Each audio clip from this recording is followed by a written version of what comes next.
Les 6 premières années à l'élémentaire, au niveau des aides que j'ai eues, évidemment, les parents sont très importants. Mon père, ma mère prenaient beaucoup de temps le soir comme aide là, pour me donner le maximum.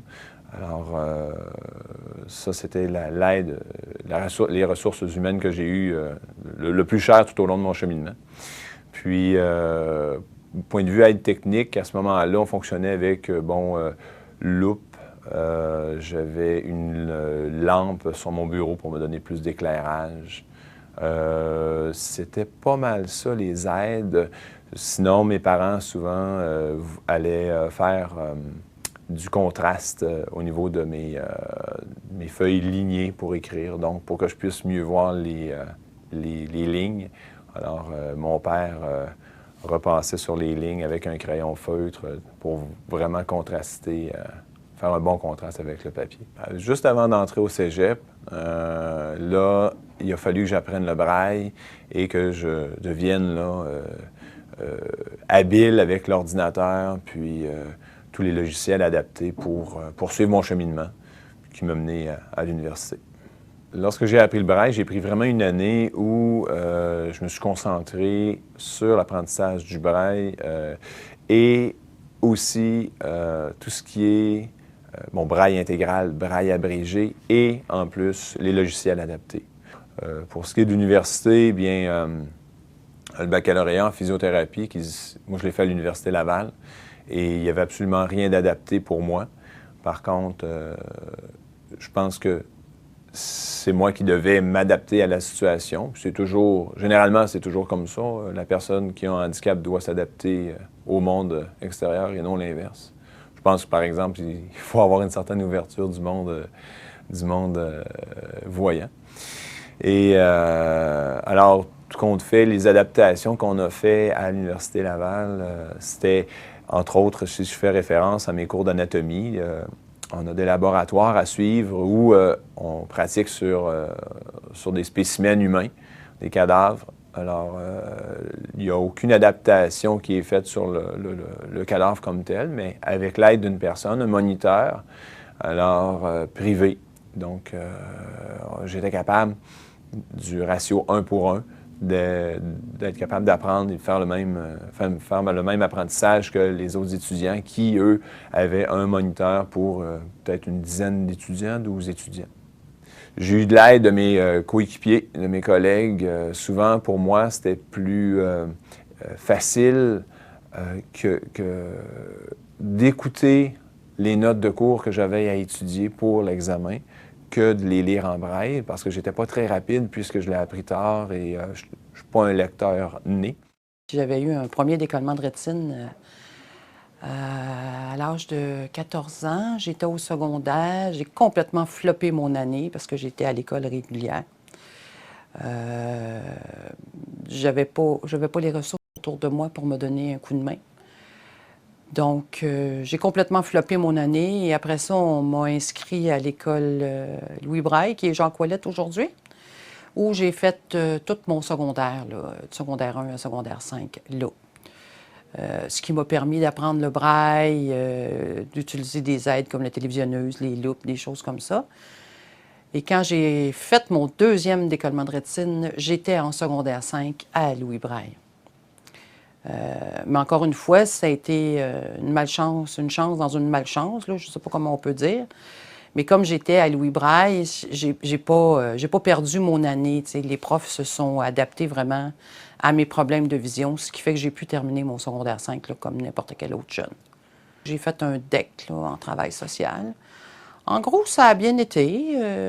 Pas eu trop de difficultés, sauf peut-être mes premiers cours. Mais à l'époque, il n'y avait pas de service pour étudiants handicapés au cégep. Donc, c'est nous autres qui devions sensibiliser les différents profs au fait qu'il y avait une personne handicapée visuelle dans son groupe. Donc, si je peux me permettre une anecdote, le premier cours que j'assiste, moi, j'avais une tablette et un poinçon. Puis une tablette et un poinçon, bien, ça fait un petit peu de bruit, hein? Tic, tic, tic, tic, tic, tic. Donc, tout le long de mon cours, moi, je prenais des notes. Puis, à un moment donné, le prof a dit bien fort, « Hey, arrête de jouer avec ton crayon là-bas, tu fais plein de bruit. » Quand c'est ton premier cours, tu restes un petit peu saisi, puis tu sais pas trop comment tu vas t'y prendre. Puis là, tu prends ton courage à deux mains, puis tu te dis, bon, c'est où je vais voir le prof aujourd'hui, puis je règle ça, ou ben non, j'en ai pour 3 ans à partir. Fait que je suis allée voir le prof, puis je lui ai expliqué que moi, je voyais pas, puis c'était une tablette pain poinçon, puis le prof, lui, il pouvait pas le savoir parce que, premièrement, il voyait pas ce que j'avais dans les mains. Deuxièmement, le prof arrive après les étudiants, donc lui, il n'a pas vu qu'il y avait un aveugle dans son cours. Et après ça a été le meilleur prof que j'ai jamais eu, qui était conciliant, qui m'aidait quand il pouvait, puis c'était vraiment super. Fait que j'ai fait 3 ans. Mais j'ai appris qu'à chaque début de cours, il fallait que j'explique que j'étais handicapée visuelle, que ça se pouvait que je fasse du bruit, puis mon chien guide était là, ça se pouvait qu'il ronfle. Mais c'est ça. Ça allait super bien avec les collègues aussi, puis les autres étudiants. Il y en a plein qui venaient s'offrir pour aider ou prendre des notes ou même enregistrer des documents, des choses comme ça. J'ai besoin de beaucoup moins d'adaptation que j'avais besoin il y a 20 ans. Quand j'ai commencé à travailler sur le marché du travail, là, ou même faire mon stage au niveau de mes études, il a fallu que je transcrive tout en braille moi-même pour être capable d'être aussi efficace que les autres. Alors qu'aujourd'hui, sur ton ordinateur, ça va bien. J'avais 2 jeunes enfants de 2 ans et demi et ma vision diminuait lorsque je suis retournée à l'université.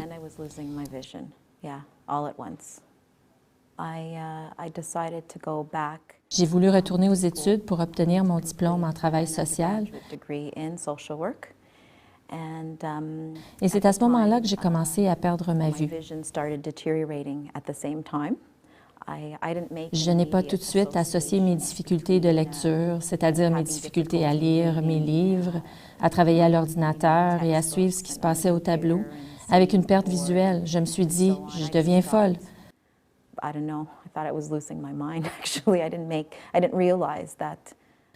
fait, je ne réalisais pas que j'avais un problème de vision.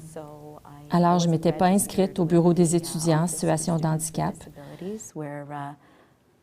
ceux qui offrent de l'assistance aux étudiants handicapés en tenant compte de répondre à leurs besoins. Ça a été très difficile au début. Toutes les adaptations ont dû être apportées à ce moment-là et pendant les 3 années que j'ai étudié à McGill. C'est ainsi que j'ai pu obtenir mon diplôme. De plus, j'étais une cliente de l'Association montréalaise pour les aveugles, aujourd'hui le Centre de réadaptation MAB McKay, qui est présentement mon employeur. C'est là que j'ai reçu le soutien de divers spécialistes en réadaptation en déficience visuelle. En travaillant avec eux et avec le Bureau des étudiants en situation de handicap, j'ai pu terminer mes études avec succès. Je pense que ça a été le moment le plus difficile de ma vie, un vrai défi.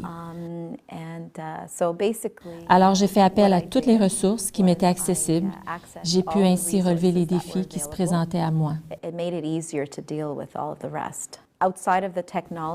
Ceci ne relève pas de la technologie, bien que cette dernière joue un rôle important. Ce qui compte, c'est de s'adapter à l'environnement scolaire tout en ayant une déficience visuelle. J'ai dû apprendre à me déplacer en utilisant une canne blanche. Ce fut très difficile pour moi. Je ne voulais rien à faire avec une canne blanche. J'ai voulu faire un DEP. Puis au moment que j'ai voulu rentrer dans le DEP, je m'étais informé, c'était un matériau composite. Puis je m'étais informé si côté quelqu'un qui a moins de vision, que ça fonctionnerait bien. Puis il me disait qu'il n'y aurait aucun problème, c'était assez des grosses choses, c'était pas des petites choses minutieuses. J'ai passé un examen écrit, puis ça c'était un thé chronométré. Puis avec ma loupe, aller faire un petit carré dans les choix de réponse. Je perdais beaucoup de temps avec ma loupe et aller faire vraiment le petit carré à la bonne place. Puis, j'ai quand même fait un bon examen, tu sais, d'après moi. Puis là, j'ai eu l'entrevue après. Puis là, ils m'ont refusé. Mais quand j'ai parlé au téléphone qui me refusait, ils me disaient que c'était parce que j'ai coulé l'entrevue. Mais l'entrevue, était juste basée sur qu'est-ce que je vois, puis c'est quoi ma maladie, puis comment je fonctionne et tout. Et je me suis dit, c'est pas vraiment une entrevue de qui je suis, puis comme tel, puis mes compétences. Finalement, ils m'ont accepté dans le cours parce qu'ils disaient que j'avais passé un très bon examen. Puis j'ai rentré dans le cours après, puis évalué parce qu'il avait peur un petit peu dans l'atelier. Puis au bout de 2 jours, il a dit c'est bien correct. Parce que j'arrivais à fonctionner, puis même mieux que d'autres. J'utilisais des outils comme le Banti, mais on a un cours de santé et sécurité de travail aussi là-dedans, avant d'aller sur ces outils-là. Puis j'allais couper souvent du bois, puis des matériaux pour les autres parce qu'ils avaient peur d'utiliser ces outils. C'est au moment du dessin. On avait un petit dessin qu'on faisait 2D, après ça on découpait, puis on montait la pièce en 3D. Puis ça, il m'avait dit, ben t'auras pas besoin de le faire. Il dit, ça donne à rien. Puis moi, j'ai dit non, je vais le faire comme tout le monde, mais j'ai expliqué que j'avais une télévisionneuse. Il dit, c'est une bonne idée. Fait qu'il m'a fait un plateau qui allait sur ma télévisionneuse que je pouvais utiliser monter à dessin. Ça s'est bien passé parce que je me suis fait tout de suite des amis. Puis aussitôt que j'avais un petit problème, j'allais les voir, ils m'aidaient côté visuel.